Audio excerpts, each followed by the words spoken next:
Yep, we're getting ready. It says we're streaming live now, but I can't see it on my end. Not yet. Yeah, Sorry, T. There we go. Yep, let's see. Not yet. Almost done redirecting to YouTube, and there we go. Okay, hold on for 1 second. And yes, here we go. All right, excellent.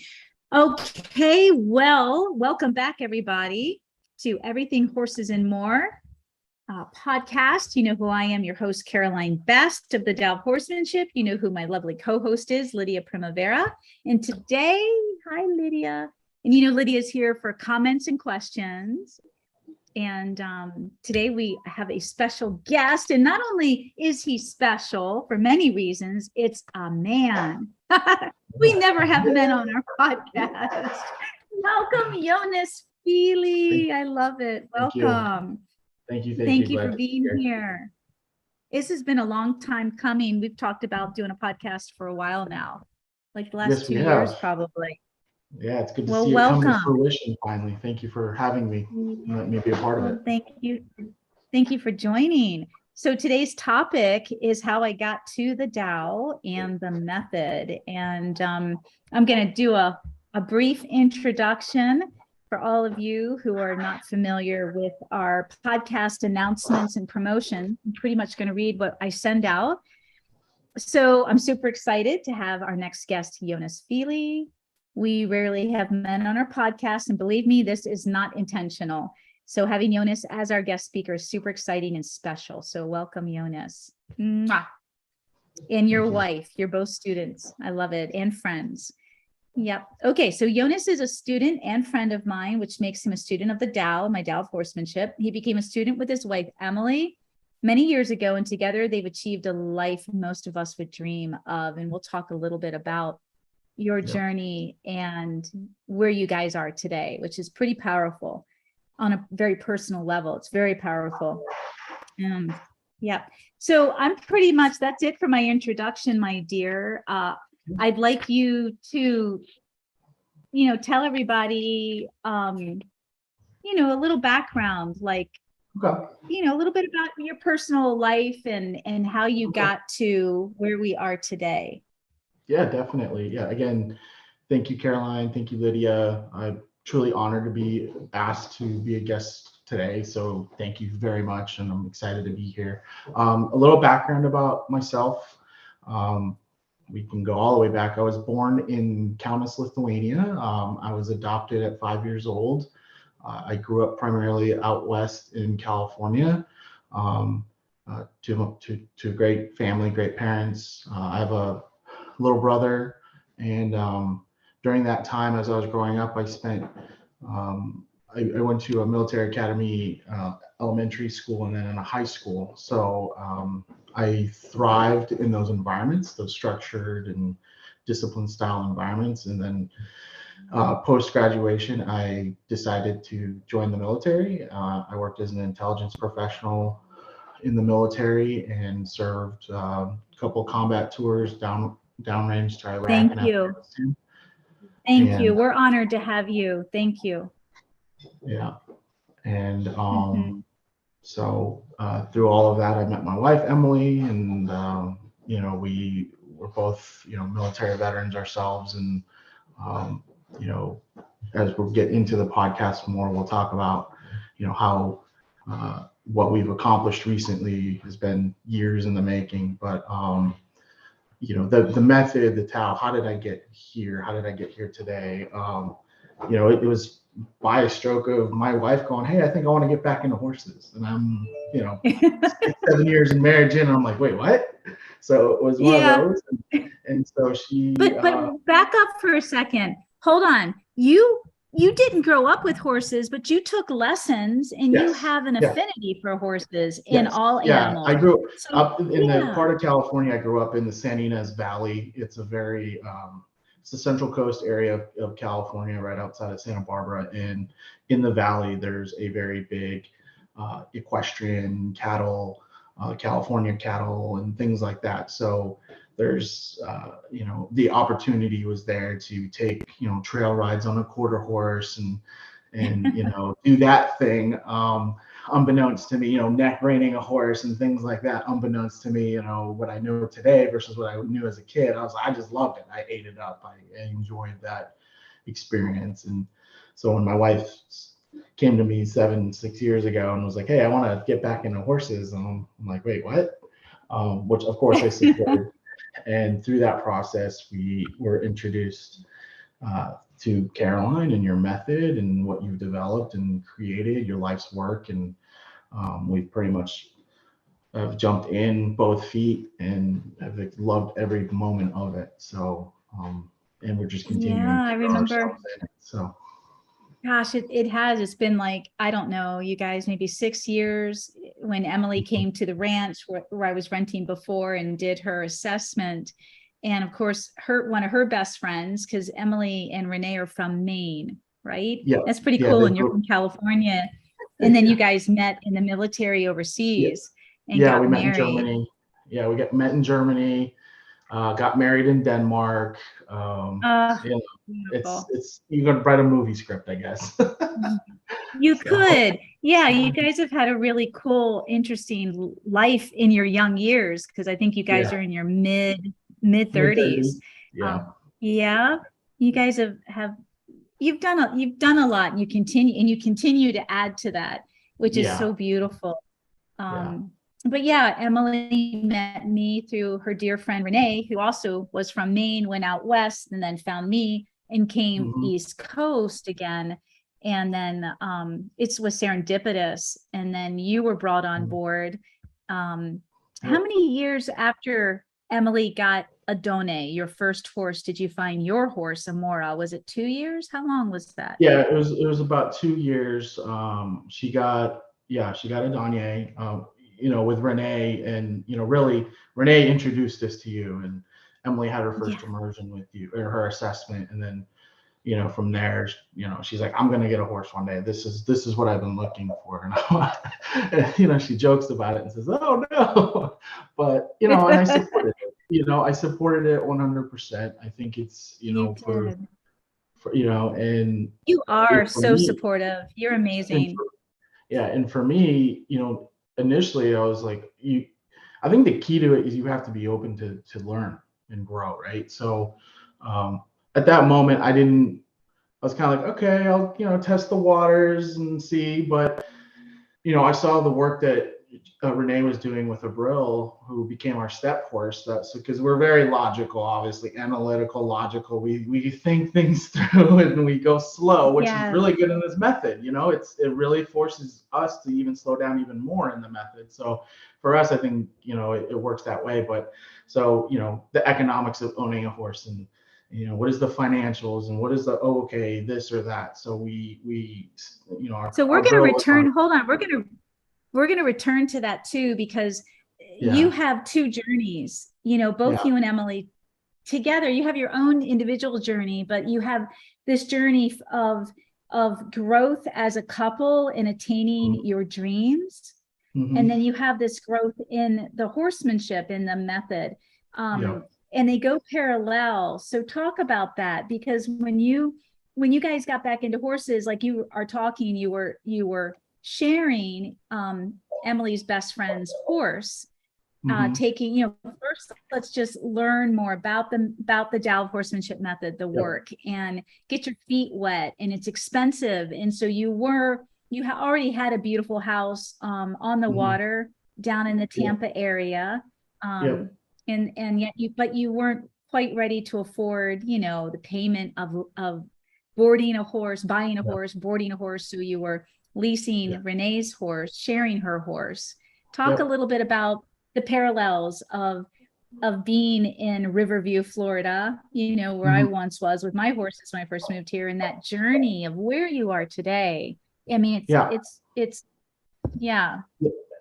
definitely a journey, right? When Emily said, "I want to get back into horses," the journey really started with her taking some lessons out in St. Petersburg, out in Pinellas Park, and doing some stuff there. Initially, that wasn't the direction she wanted to go. So then we found a barn down in Sarasota. The lady there had Arabian horses, and we, I literally just cleaned stalls, and Emily got free lessons.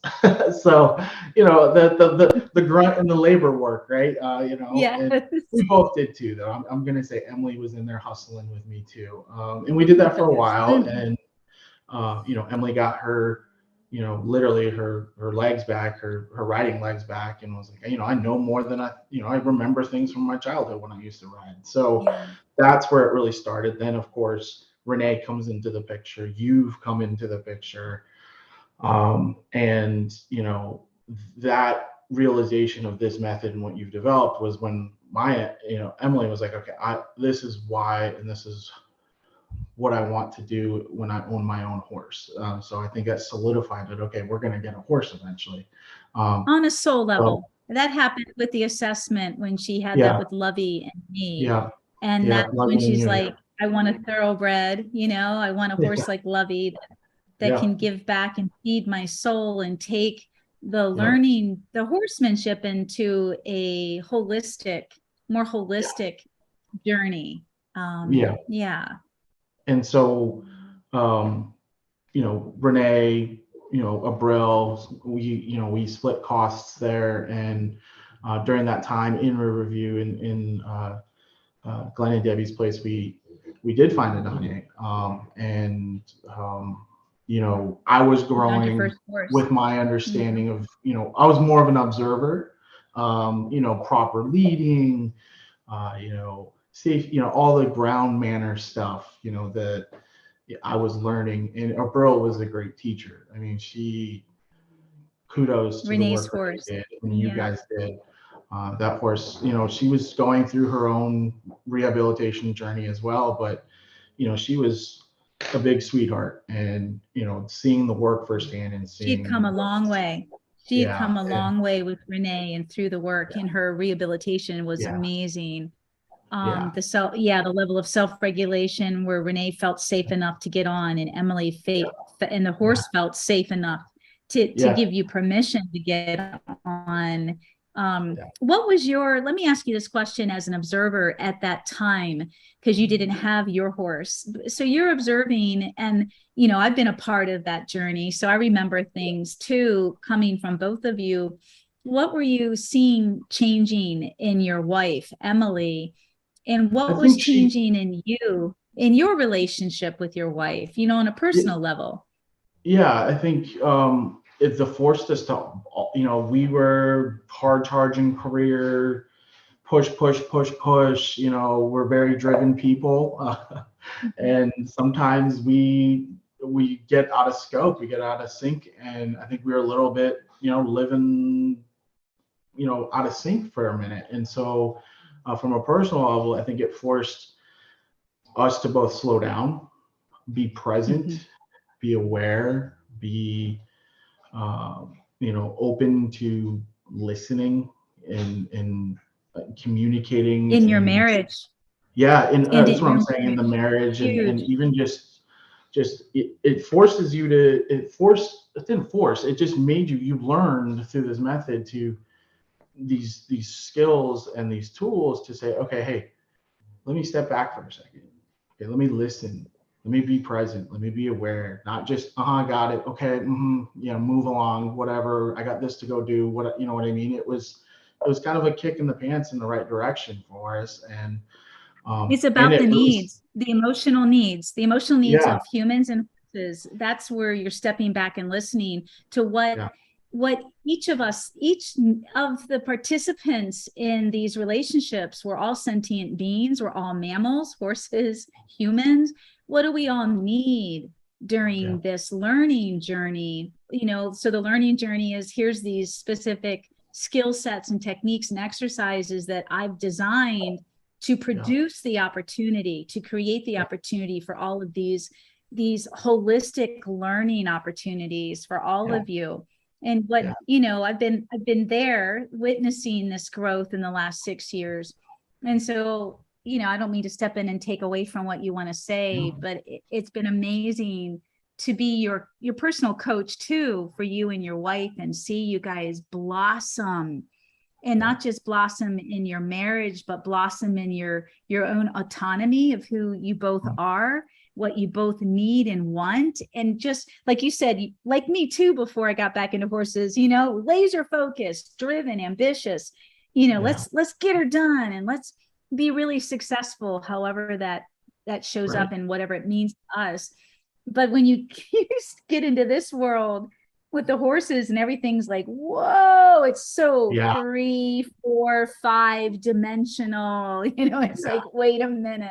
Yeah, there's so many layers to that onion that you personally unravel within yourself. It's been amazing, as initially the observer, and then when Emily got her Adanye, and then really was doing more work and really working with Adanye, and watching that and being a part of that. And when I got Amora, it forced me to do the work and say, okay, I've been observing, and then also being open to Emily teaching me as well, because she had the MMP at that point, and she was already, a couple of years into it. And me as a male in this, it really is like, okay, my wife knows more. I have to listen. I just can't do what I think I know because I think I know, I bow to you. I bow to you. I bow to you, because it takes so much for me to say that. There were moments where Emily was like, you know what, you're either going to listen to me or I'm not doing this with you. And we've had those conversations, so it's, it was, it's been fun doing this. I mean, it's interesting. Both for our marriage, I think for our marriage and for each other, it's been a different last 6 years. I think, where we are today as human, as a couple, as individuals, I think we're continuing to grow and develop, and but we're definitely, I think, in a more positive and better space than we were. So yeah, and that's just a testament to the work, and your guidance and friendship over the years. So. Oh, it's my pleasure. It's beautiful being a part of this with you guys, and I value that opportunity and our friendship. And I say this all the time. I think we should all just step back and look at our relationships with our own horses. Mm-hmm. It's like, wow, Adone is such a great mirror, reflection, and guide, for Emily. And Amora, your mare, is such a reflection, a mirror, and guide for you. And and you can change and switch out and work with each other's horses. And what I'm saying is, the power of the horse to be a teacher is mind-blowing. It's something that we all can look forward to every damn day. Every damn day we can learn something, many things about ourselves, just looking through the eyes and the actions of our horses and the horses that we interact with. And you've got 2, Lydia's got 3. And if we just take the time, but you've got to be in that right space and be open to growth and challenging yourself. That's the secret. That's literally what is the key to the vault, is be willing and open. Right. And once you allow yourself to have that key to open that vault, the possibilities are endless. But it's, initially as a male coming into it, it's like, oh, chakras, energy, breathing. I'm like, okay, this is some like witch doctor stuff going on. There's that initial speculation. I love it. And my mother-in-law, Emily's mom, did energy healing work and stuff like that. And so, I joked about, oh, it's the witchy stuff. But then when I felt it, when Emily did her first assessment, I remember her grounding and Lovey just coming in and hugging on her. And that whole moment, I'm yawning. I'm getting like super like loopity, like sleepy-ish. And I'm like, what is going on? I had coffee today. But I think it was that energy circle, that field. And so creating the space, creating it, exactly. The energy circle, the frequency. Experience it, that's masterful. I mean, you want to talk about it's powerful. Conversion rate of into this is experiencing it and feeling it. So, but you got to be, like I said, the key is you got to be open and willing to try. Yeah. Lydia, were you going to say something or ask something? I have a question for Jonas, and Yes. it has to do with, I remember talking to Emily when we started the A team, and her saying, you know, the plan, the life plan, and it was going to be like 10 years out for the farm. And I was like, yeah, right. Once you meet Caroline and you start doing this stuff, what you slightly manifest, you know, it starts speeding up and accelerating. I want to know how you felt that. Like, oh, we lost you. Hold on. The energy of it, right? Yeah, can you repeat one more time? I'm sorry, Lydia. Yes, I want to know what it feels. I want to know what it feels like for you now that what manifested went so quickly. It was a lot faster than a 10-year plan. It was like, oh hell, let's go and let's go now. Yeah. I mean, I think moment. Right? Yeah, I want to know how to feel that. Yeah, so I definitely hear you there. So I think if I understood that, it was, you know, how did it feel with what we had as a 10-year goal, and how did it feel to accelerate that within this method and the work? I think first and foremost, it like I said, it grounded us, it refocused us, it brought us together more personally in our relationship. It made me more aware of, you know, where are we going? What are we doing? Right? Like, you know, are we going to stay in Tampa and do this, or what are we going to do? And of course, getting the horses was a huge motivator.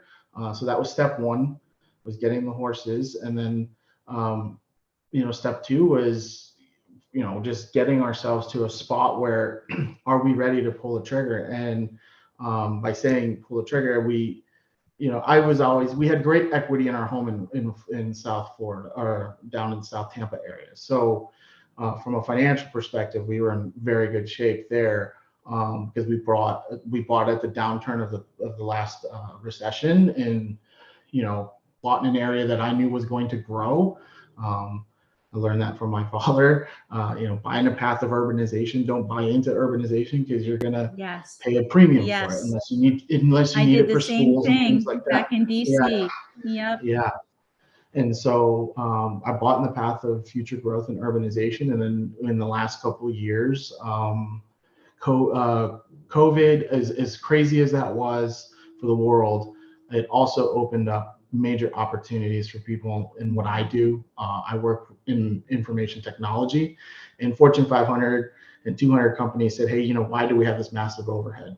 Why do we pay millions of dollars for these corporate buildings and places? So a lot of it went to remote work, and I literally worked remote for most of 20 and 21, with a little stint back into on-site work in the beginning of 22, end of 21. But that was a huge motivator. That was a huge motivator, because you did a group immersion with me as husband and wife with your horses. And then when you had to step back and take a different job, and you were traveling 12 hours, you were gone 12 hours a day, removed from the horses. And that's what you're talking about in the early part of 2022, a year ago. That really put the fire underneath of you guys. And then Emily came. It was massively challenging. Yeah, it was massively challenging for both of us. I mean, we need to rethink and relook at everything. Yeah, it definitely did. It refocused us. And then you know, knowing what I know, where I work in financial technology, I kind of have insights, and I've researched and I look at things, and I'm like, okay, the Fed is going to raise rates. Real estate in Florida is going to eventually have to soften. It cannot be this crazy seller's market. I mean, at that point, we're over a year and some change in a massive seller's market. And the rates were still historically not too crazy. But just seeing, you know, what was happening in the market, knowing the Fed was going to have to raise rates sometime in the summer of last year. And when I said, you know what, let's just put the house on open door and see what we get. And she went and did a 3-day immersion with you. I for like a week, or that week, she went and did that deep emotional immersion, you know, deep dive into herself. And I stayed back, took care of the horses and fished and grounded and thought and said, okay, what's the next step? and what do I It was want to go do? pivotal. It was It was pivotal. very Yeah, you pivotal. It guys was a really huge stepped pivotal back. moment. And so You did, because you guys had been you had been building. I mean, Emily and I specifically had quite a few coaching calls too, Lydia. Yeah. So we were doing a mind mapping and a plan, you know, like they said 10 years. I heard that too, but I'm like, okay, it sounds to me like this needs to happen a lot sooner. Like 6 because months. you guys are so unhappy. Yeah, well, it did happen that fast, but they were so unhappy, you know, and like so many of us with your job in IT, you needed more stability too, Jonas. And you deserve to make a hell of a lot more money than you were making. So there's a lot more to this story. I mean, Jonas, without I don't know any of the specifics, nor is it any of my business financially to know what you make, but I think you basically doubled or tripled what you were making. You know, when all of this happened, it was this huge explosion of good stuff just ready to go forward. Yeah, I think we were at a boiling point and the pot was getting ready to spill over. Of not accepting less and not accepting less. That's a huge way of manifesting. Not to mention, you had to have your horse in your backyard. Yes. That was part of it. Yeah. Yeah, that was definitely That's what happens to us. Yeah. And so, you know, how did that happen? Again, it was, you know, the coaching calls, the immersions. We did the 3-day with you. We came up and, you know, a year later, Emily goes up. You prepared. Self-reflection. You guys were preparing. Yeah, we were. We knew boarding wasn't going to be the long term. We just didn't know, was it going to buy land and build? Was it going to buy a place and fix it up? I remember. There's so many, again, being analytical and thoughtful. Sometimes we get in our own ways, but I think we do that though. You know, it's good. We can overwhelm. For those of us that are analytical, and there's a lot of us out there, including myself, you overwhelm yourself with all the details and all the options. And one of the things, you know, I kept working on is getting more clear. You know, you can be overwhelmed. That's the beauty of mind mapping. You can put all these words up there and all these ideas and all these things we want to achieve. And that's part of manifesting. But as we whittle it down, so to speak, in time, we get more clear as to what is the most important of those areas. And the more clear we get, and then we, you know, pray or affirm it, you know, think about it, pray into it, whatever it is a conscious thought and a conscious decision. You don't just put it on paper and walk away and get caught up in everything else. Actually, you do need to have a it was on my it was on my whiteboard. You know, we use it as in my office. It was, you go. Our vision, we called it our vision board, but you know, it had other things on there too. But it had dream farm, like what do we want? How many acres? You know, all those specifics, those little analytical mind tools and thoughts that we had. Okay, you know, what do we, you know, we're going to downsize the home, but we're going to upsize the property. We don't want to do too big, we want to do this in a way that makes sense for both of us, because we're still professionals by day, right? I mean, we're not retired, and, you know, we work 12-hour, 10, 12-hour days, just like everybody else that's working and doing their thing. But we just have a beautiful opportunity. I have a beautiful opportunity to do it from the house, and Emily gets a couple of days a week where she's here. So, and it's allowing us to. It's amazing. You guys are getting more and more clear. Yeah. So the fire, I guess, really was, we felt it internally. Caroline coaching calls helped us. Everything came together, you guys. How we're feeling, what we're feeling, what do we do with this feeling? How do we express it? How do we work it? How do we, we know what we want and we're feeling it. Now, how do we make it happen? And again, it happened. It showed up. Yeah, and magic. Really, and that week was pivotal for Emily and for me, because it forced me to go, you know what? I know what I'm bringing to the table here. I know the next company that I'm going to go work for. I want to. It's an interview. They're not just interviewing me for a role. I'm going to interview them. You're interviewing. Because I can go to a company, I can help a guy go through an M&A, and he exits at a $20 million, sale, and I'm left kind of holding the bag. I mean, granted, I still had a job afterwards, but great, he's made his money, or I work for a guy that's already talking about an M&A and has no, if you like, 5-6 years, he's already wanting to exit. And I'm like, wait, I'm still going to be like 40 something years old. I'm going to need a job.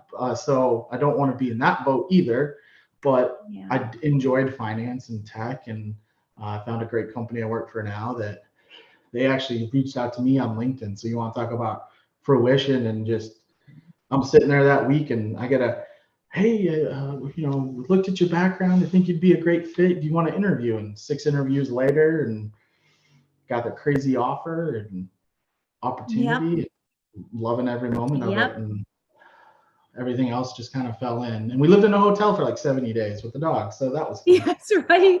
That is so cool. I know you sold your house, lived in a hotel while you bought the farm, your dream farm, but you back rented it a couple of months to the previous owners.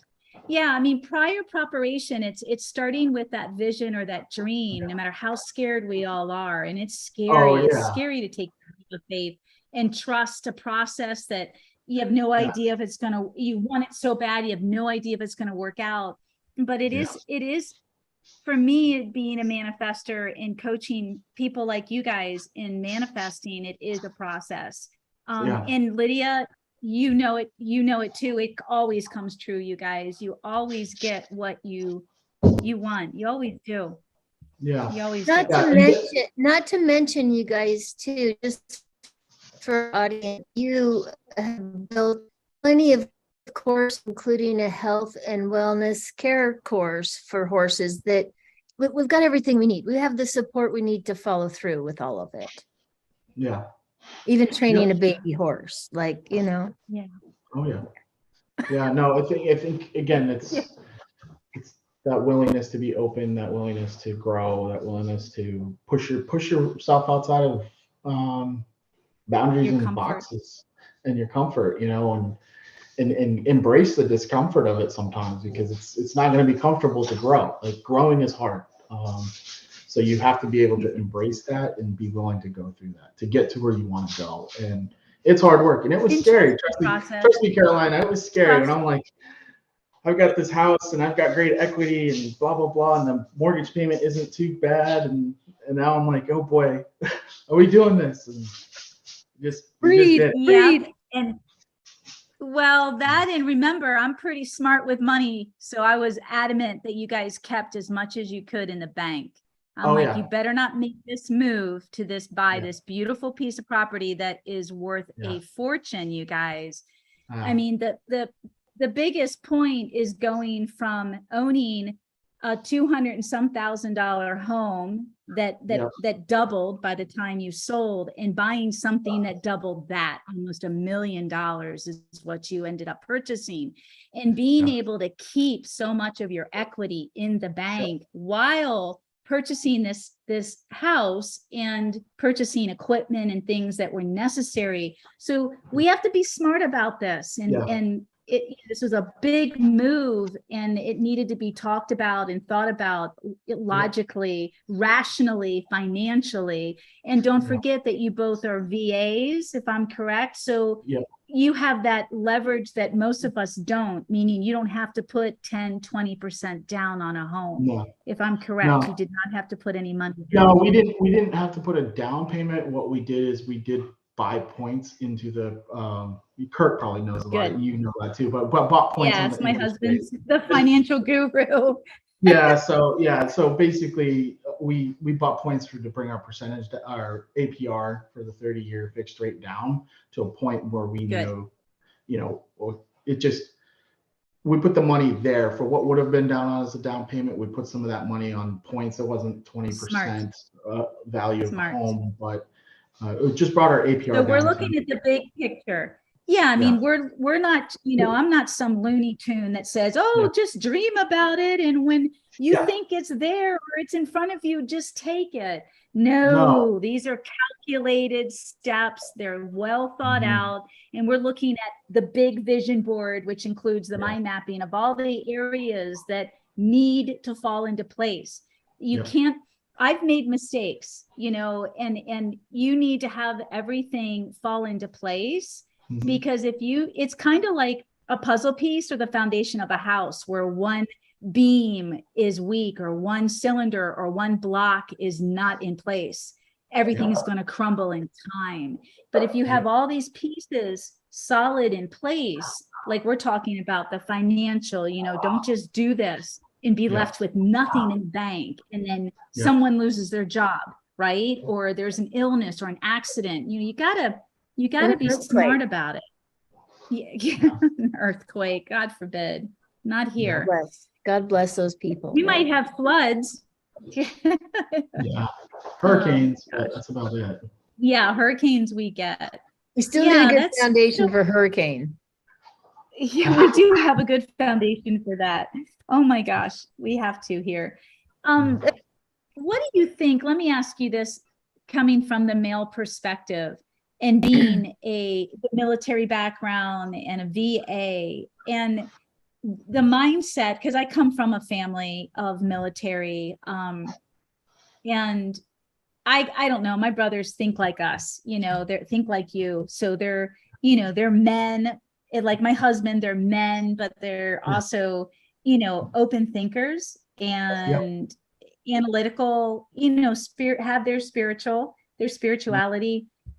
So it's not foreign to me, but I do think that it is for a lot of men out there to embrace a more holistic, for the lack of a better word, holistic perspective on life. Like, what's your spiritual, emotional, mental, and physical well-being? Where is that in?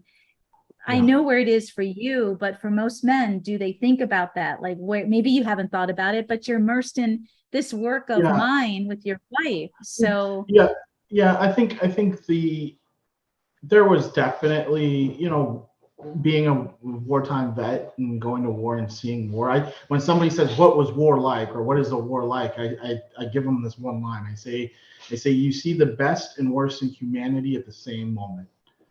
You see amazing things happen that people do, and then you see horrific things that people can do to each other. I said, it's the best and worst in humanity, and it's hard. So do I, spiritually, and was I shut off? Was I closed? All those things. I knew I was, and I purposely did it thinking I was protecting Emily, but in the end, I was kind of not. Therapy and finally going to the VA after 10 years and getting my stuff rated, and I was that veteran that was like, oh, I got my limbs, I'm good, but no, I have my own traumas from war and psychological. And being a younger, as a young kid, I didn't, being adopted and going through that process, those were fundamental years of growth emotionally too, that stunted me in ways where I can easily shut off the emotion. Like I can be completely non-emotional, and to the point where Emily's like, I don't get what you're doing. Like, how do you not feel like this right now? And I just don't. And so in this method, as a male coming into it, it forced me to go, okay, do a lot of retrospection. What am I doing here? Like, what is going on? And, that's the hard step, right? As most men, like, oh, I'm good, I'm this, I'm that, I'm me is me, blah, blah, blah. It's like, okay. Yeah. But most guys will still sit there and go, okay, where do I want to be in 5 years? Where do I want to be in 10 years? What do I want, okay, what am I doing? Like, I would think most guys are still thinking about that. Of course, there's the normal stuff, but at least for me, it sounds like you've done a lot of reevaluating, reflection, evaluating, reevaluating. Like, I know I've asked myself that numerous times throughout my conscious, I keep evolving too, of course, I hope. And I get better, and it's not easy because I have to dig through my layers of trauma myself to get to this place where I'm like, where do I want to be in a year, 2 years, 5 years? Where do I want to be in my marriage, my relationship with myself, my husband, the people that I care about, the people that hopefully bring value and I add value. And it's a big picture. It's a big picture instead of just going through the motion. Yeah, and hitting Yeah, it I on a mean, superficial level. yeah, superficial level, right? You can either do that and just, you know, and does that fulfill you, right? And most of the time, if it's just superficial, I don't think it does. I don't care who you are. I don't care what you say. If you're not getting something out of, what you're doing, then why are you doing it? That's Yep, kind of my I've been thought. there. I And have been there down that road. yeah, I and lived a so this, superficial life for a while. Yes, I yeah, did. Oh my God. yeah, and I mean, in my early 20s, it was, war, take care of Emily, blah blah blah, do that. Keep pushing, trying to, you know, appease my parents in ways and be like, oh, look at this or that. Yeah. It's chasing that rat race a little bit for my Yeah. own internal appeasement of what I needed, and eventually realizing I don't Yeah. really care what they think or don't think. I'm my own person. I know what I've accomplished, and I'm proud of what I'm doing and where I'm going in my marriage, and being able to accept that, and being able to grow. And it's And this method. live a fulfilling life, Yeah, this meaningful method. and fulfilling. You're Yeah, and this definitely method gives living. you, and you've outlined the tools through. This is your life's work, and you've put it down on paper, and you're willing to share and help and guide, and be that guiding light through it all. I mean, God bless you for that, because I'm in a better place than I was 6 years ago. So, yeah. Me too. Yeah, I mean, it's, I've debated on sharing this, and I really don't know why I am. Because 98% of me says don't, and I don't know why, but I'm back in therapy, you guys. I've been in therapy since December, and it is really hard for me to, Oops. it's not admit, that isn't the right word. It's just I'm in such a vulnerable place. And Mhm. I am also so damn proud, for the lack of a better word, that I am ready now, that more than ever before in my life, my adult life, to tackle some of these things that have been, with me for way too long. Stuff I need to Yeah. just let go of. I'm so Yeah, and proud of you. I'm so proud of you. yeah, I'm proud of you too. And There's Chris no, would be This is Chris would not be like, easy. It's not congratulations. hey, easy.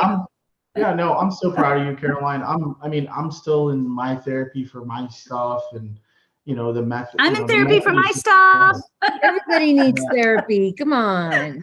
yeah, Well, yeah, I thought, that's my problem. I'm like, hey, I'm the leader of this. And I don't need, I can do this. I can do this. I can do this on my own. And I'm like, no, I can't. I keep hitting this wall where I right. keep re-triggering myself, and it's trigger stacking. I'm like, oh my God, I need help. Yeah, yeah, Yeah. yeah. No, it's You wouldn't send a horse to the corner and tell them to figure it out by themselves, would you? no. Depends.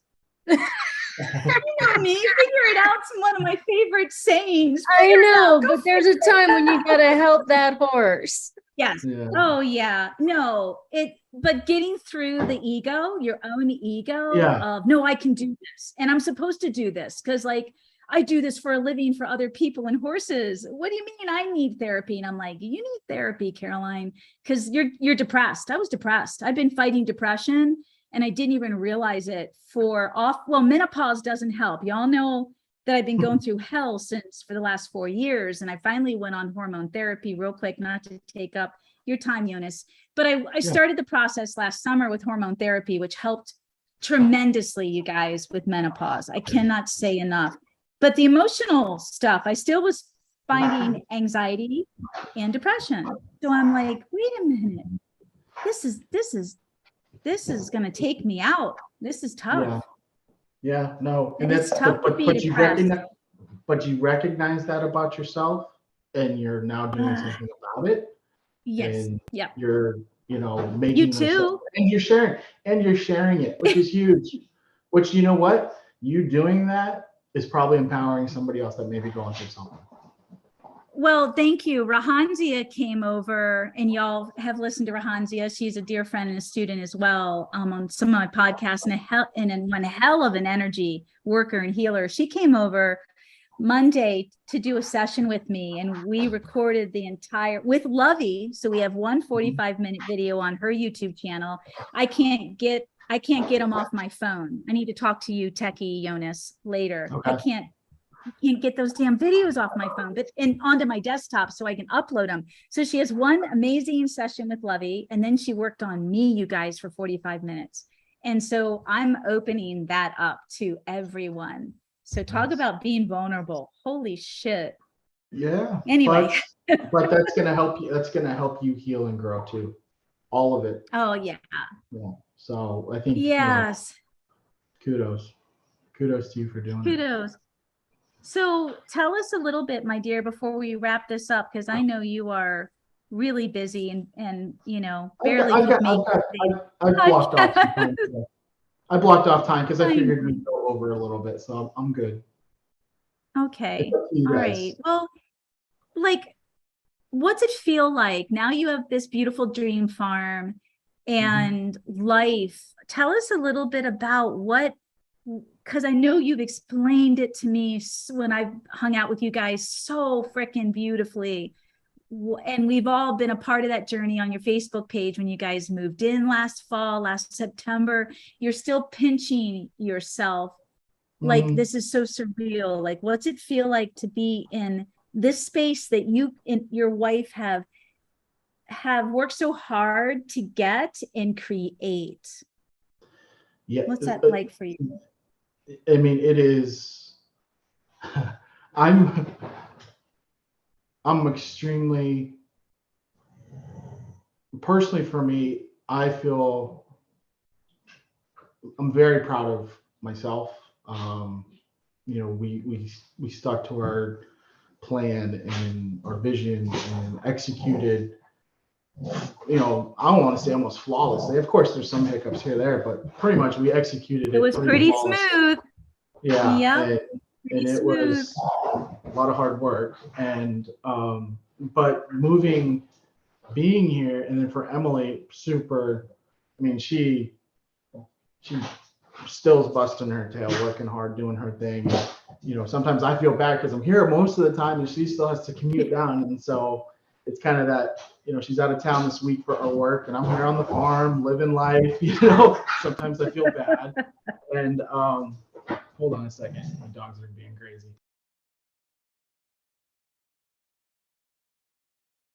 Sorry, guys. You have a lot of dogs. Yeah, I got one right here. I know. He will not sit on the ground. He's like, I want to be held. So sorry, but digressing there. But no, it's just it's a surreal feeling. It's a proud feeling. Everybody, and I love the space. We chose perfectly. I mean, we looked at a place right down the road from you. We looked pretty much everywhere in a whirlwind of weekend. And when we felt this place, we knew, like, you just know. And we, kind of still pinching ourselves. I mean, 6-7 months later, we're like, yeah, we're living here. We're doing it. Like, oh, we just incorporated the business. Like, holy crap. It's like things are coming together. And we had our first symposium with you here. It was like, man, like, we're just still pushing and driving because we're just driven people. Yeah. But it's fun and I love it. It's challenging.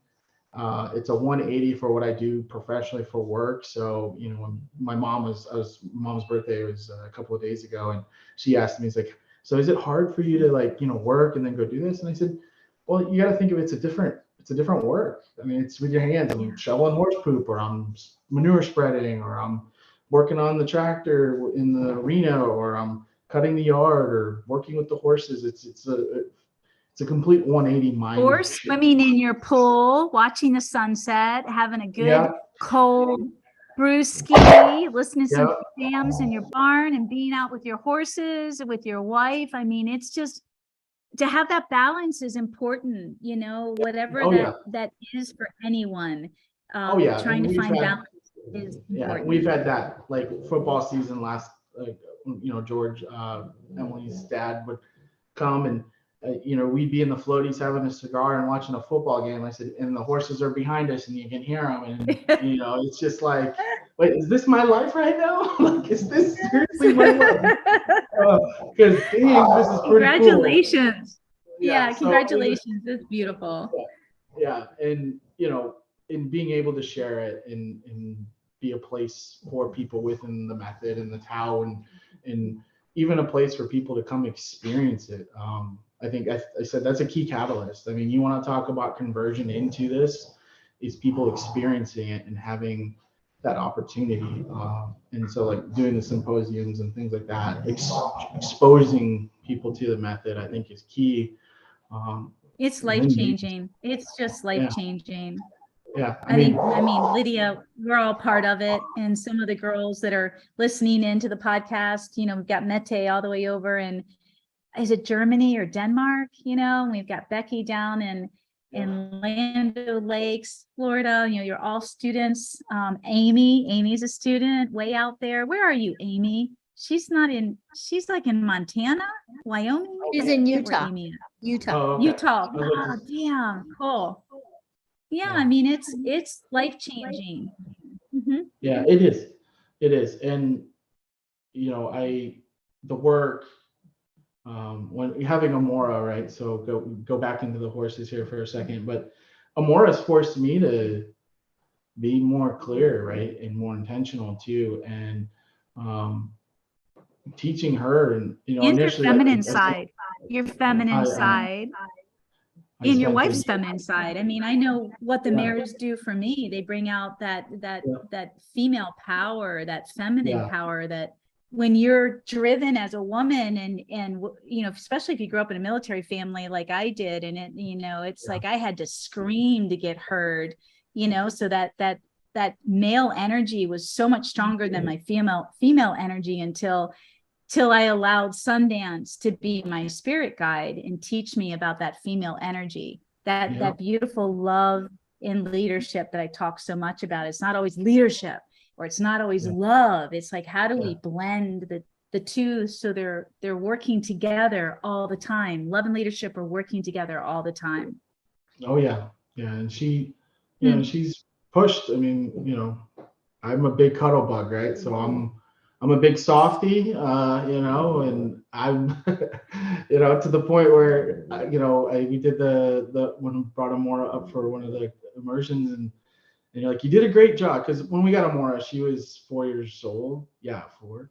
Yeah, 4. And and she'd been pushed and things, and just had a lot of, just wasn't able to be a horse. And so building connection, like you can. She was traumatized. She was like, I ain't coming to you. I don't know you. And so it was building that trust and that bond over that year, and to the point where you're like, okay, now you got to make her go do work. And I'm like, wait, what?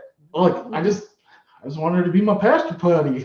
But no, she's like, if you want a rider, you got to do the ground stuff now. And so we started doing groundwork and being clear. And, of course, it's a shift for her, because she's like, wait, you're not just going to feed and pet me. Well, and building that trust. Yeah. It's also defining and deepening that level of trust for her, because she never had the groundwork. She was thrown in a round pen and run, and then ridden at the age of 2 or 3. She in no education, so she was fearful of everything. And so you're taking that beautiful bond that I'm giving you permission in the work. I'm like, take as much time as you need, get that bond, get that trust. So the horse feels safe with you, and they can self-regulate their nervous system. But now we need to introduce or reintroduce actual work, and work comes as pressure, and pressure is such a negative experience for horses, and pressure's all around us. It's pressure. Your thoughts are pressure. So changing her experience now to that, here's that combination of love and leadership. Like, I still love you. My heart's in it, Amora. I love you. I'm still the same person, but we're taking direction now. There's more partnership required. And so working through those dynamics of her trauma is tough. And it traumatizes, it triggers us, Yeah. And I can wholeheartedly, everything you're saying, I'm like, I agree 100%. Because then we start to question ourselves. I do something wrong. Yeah. And she, you know, but it's been good. I mean, it's been good for both of us. And, you know, I remember one of the times that you came and worked with us and our horses. I was so inside myself and in the energy and just, I remember working the round pen with you, and you're the only, there's like probably 10, 15 people there looking and around during that session. And I'm working with Amora, and I just remember bringing my energy up and then bringing it down. And can she regulate, and can she feel that? And she's online and we're working together, and you're like, okay, now ask for more, now push. And that's all through all of this is I hear her breathing, your voice, her movement, and that's it. And like literally I'm in the zone. It's almost like a football reference of like I'm just so enthralled with what I'm doing that I don't see or hear anything else besides those three things. And you're in the moment. And I remember like I brought it up, I brought it down, she was fine, it worked. I was like, holy crap. And I remember afterwards, like, see, look, you did it, you know, because that was a sticking point was how do I ask for more without blowing her at that moment? Or how do I push enough that it's beneficial, not I don't regress, yes, but continue to go forward. And that's what we were working through in that specific session was me learning the mechanics of how to properly do that and then being able to bring it back down. And the feel and timing of it. It's not just Yeah. the mechanics. So you have and I want to be clear about that because so much out there is mechanics. And Yeah. we're taking With the mechanics. It is mechanics. We have skill and technique building, but it's your approach. It's what you personally bring into it energetically, intentionally, that feel and timing. And then how things can change in a split second, right? The horse can get triggered. We can get triggered. There can be lots of confusion. What do we do in that? How do we feel our way through that? And that's so key to being present and seeing and listening to what the horse needs, which can change in a second. It can change to, I'm okay with this. You just shifted. I'm not okay with this anymore. And that's the hardest part for everyone is, what do I do? What just happened? You know? Exactly. And if we don't address it, or we ignore it, or we listen to the assholes that tell us to just keep pushing, we blow it. Yeah. We blow it. Yeah, no, and I remember afterwards was I just remember rubbing my hands on my jeans. I'm like, man, my hands are like tingly and warm, and I'm like, what is this? And I told Emily, and she goes, that's the energy. I'm like, holy crap. And that, I mean, when you experience that, that's, I mean, to me, that I think it was a shifting moment of, okay, you know, I'm one, because I'm like, am I just doing this right, or am I doing it right? And I was like, I'm doing it right. So it was. So that's the somatic experience. That's what I talk about in the work, that you fully embodied the presence of the energy, the intention, the action, and you put all of that into the experience. And it's a channeling of the energy that connects to that horse. And when you're in that zone, they get it. And they connect. The closest example visually I can give to anyone is the movie Avatar, the first movie Avatar, when he would plug in to the horse. What was it? The horse's tail would plug in to his body. I forget where he was riding. Yeah, his tail. Yeah, plugging in, and it's real, and you felt it, and your body told you, and your horse showed you. And that's so we want that to keep building in the work for all the right reasons, because it's so full circle. It's so amazing holistically how it touches on all these important areas of well-being. But that's what's going to keep us safe when we ride, is that depth of connection. And that is the secret sauce to the Tao of Horsemanship method, and the secret sauce to keep being safe is when we have that deepest of connections with our horse on an emotional, energetic, intentional, physical, where we both feel it. And because you're present, you're 100% present. The horse isn't worried about anything else. They're right there with you because they have triggers too. You're right there in the moment, and it gives you the ability to make decisions, and meaning if something is scaring my horse so much, but we're in that zone, we have time to change. We have time to decide what needs to change to make it safer for both of us. And not to mention that to get to that place, the horse you are considered part of their family. Like they'll protect you, fight for you. You lose your balance, they're right. Like, where'd you go? I got you. I mean, it's that real. It's that powerful. Oh, yeah. So that's what I want you and Emily, you guys are still in your journey in different places with both your horses, but I can't wait for you to experience that level of being taken care of. Oh, yeah. Yeah. I did get to ride a denier with, and of course Emily's like safe, and of course I'm bareback with a rope halter, and I'm like, okay, or bareback pad and rope halter, and Emily's got them online, but it was a surreal feeling because there was moments where I shifted and he kind of moved with me, and he's like, I got you, I got you, Dad. And I'm like, and he goes, oh, he's taking care of you. Everyone's like, oh, he's taking care of you. That's really good. And of course, she's nervous anytime I get on a horse, and she's like, I don't want to get you hurt. I'm like, I'm not a fragile Fabergé egg, my love, but thank you. I know. Still, really finding your balance. Yeah, it's finding my balance. And she's like, the good part is you just did trail riding, so it's not like you got a whole bunch of bad habits and you can really do well. So, but yeah, no, I can't wait to experience it with Amora and continue to grow with her. And it's fun. It's fun. It's hard, challenging, but it's fun when you see it. And I look forward to that too. Yeah. Something occurred to me when he was talking about his around of speed and transition. It's kind of like when your dad's teaching you how to drive a stick shift, and you're grinding between gears and stuff to slow down or speed up, but you finally figure out there's a smooth place between each one. Yeah. Yes. And there's neutral and all of that. And I was like, oh, that's a good analogy too, because if I would have thought of that while I was learning it, I probably would have done it quicker even, right? Yeah. Well, and that's the other part I love that analogy. Yeah, and that's the other part of it is going slow and like you said, listening to your horse and listening to what they're saying. Because there'd be times where I work with Amora and she's like, this is all I got for you today. And it's like, okay. I have to respect that. No, then sometimes are you being lazy? Again, knowing your horse and having that bond and building that relationship. Are you just being lazy today because you want to go eat cubes and not do nothing?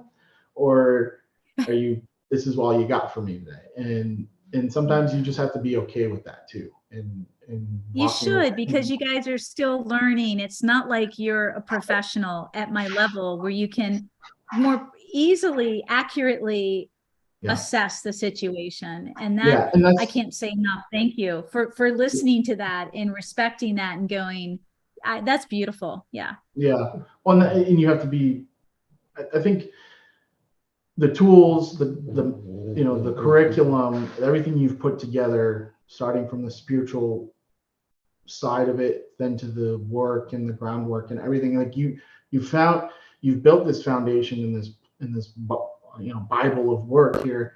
And it doesn't mean that you don't go back a few pages and go, okay, let me try that again. Or let me see, did this get better? Or, hey, we did good on,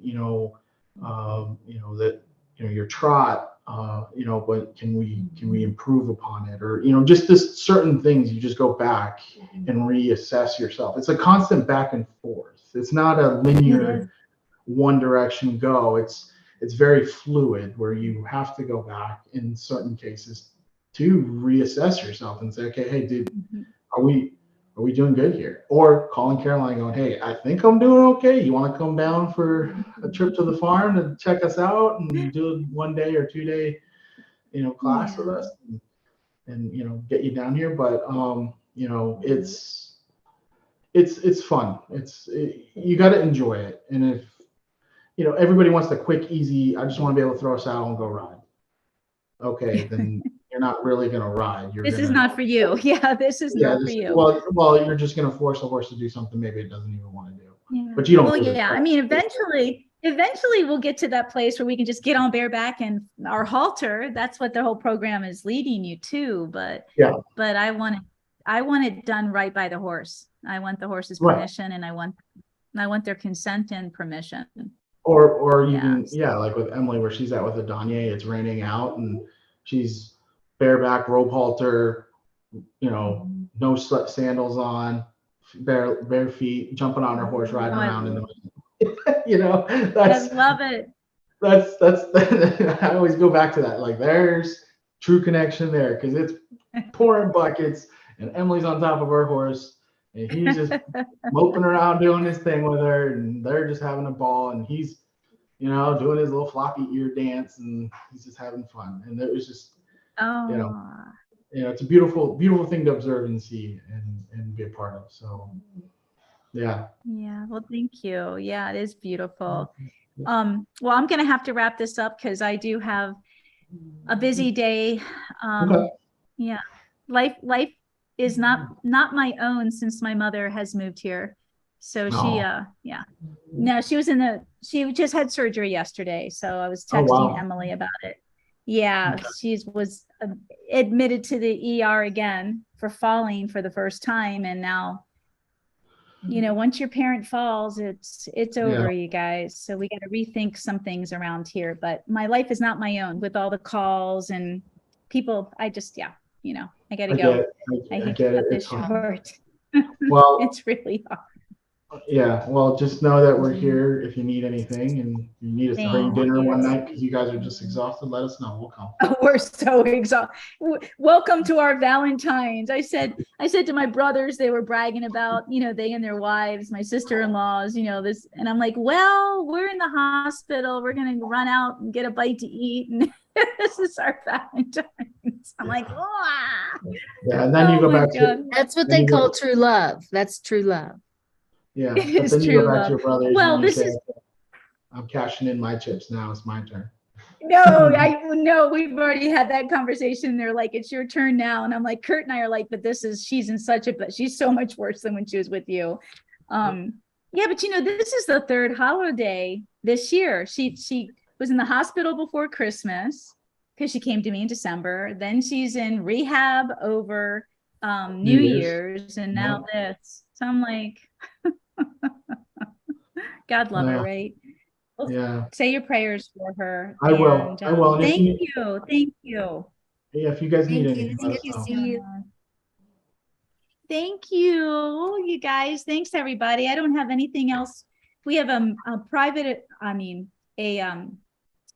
intuitive workshop here next week. So we've got some current students and some newbies coming. So we won't be doing any podcasts next week. And then I'm not sure. We've got someone coming, some neat holistic vets, Lydia, in March. I can't remember. Yeah, he studies mushroom and healing and mushrooming for horses. Psychedelic? No, I don't know. Well, we don't know. I don't know. Stay tuned. We'll find out. We might all be on mushrooms for it. Okay. I might need them by then. Are you kidding? Sounds good right now. It does help you look at things different. I tell you. But yeah, but I plan on doing, one of my own podcasts. So we'll see what comes up in March. And thank you, Jonas. Enjoy the rest of your day, love. Are we having a Q&A? Are we having a Q&A at the end of the month or not? Thank you. No, real quick, I've changed that. Someone else was asking me about that. I've added that to the video library. So I'm changing some things up slowly when my mother, God love her, isn't interrupting me with all these hospital visits. So I'm not doing that for free anymore. I want to push that over to the library. Perfect. And mostly, in hopes we get some more serious students like that, I don't mean to say it like that, but just get more students interested in, Q&A. We don't really have that many. I think it's a nice thing that's left up on the Facebook page and they come back to it, but I wish we'd have more engagement during the process. So no, we're not doing that anymore. And there'll be some new changes. I'm still working on my clinic schedule. I'm getting a lot, people coming here and me traveling, but I need to do that. So look forward to something coming out hopefully soon on clinics. And there's just going to be one. So that whole format's changed. Yeah, it's just one. I'm pretty excited. Pretty excited. Okay. And it'll all be this work. It'll be the Dow Horsemanship Clinic. And so I just need to get it worded the way I want. So it explains things more, but I think it's time. A lot of people seem very interested. Yeah, we look forward to it. Yeah, thank you. So, all right, guys. All right. Thank you very much. Thank you, Lydia. I'll catch up with you, Lydia. I'll catch up with you, hon. All right. Love you guys. Love you guys. Bye. Thank you, Jonas. Bye, everybody. God bless.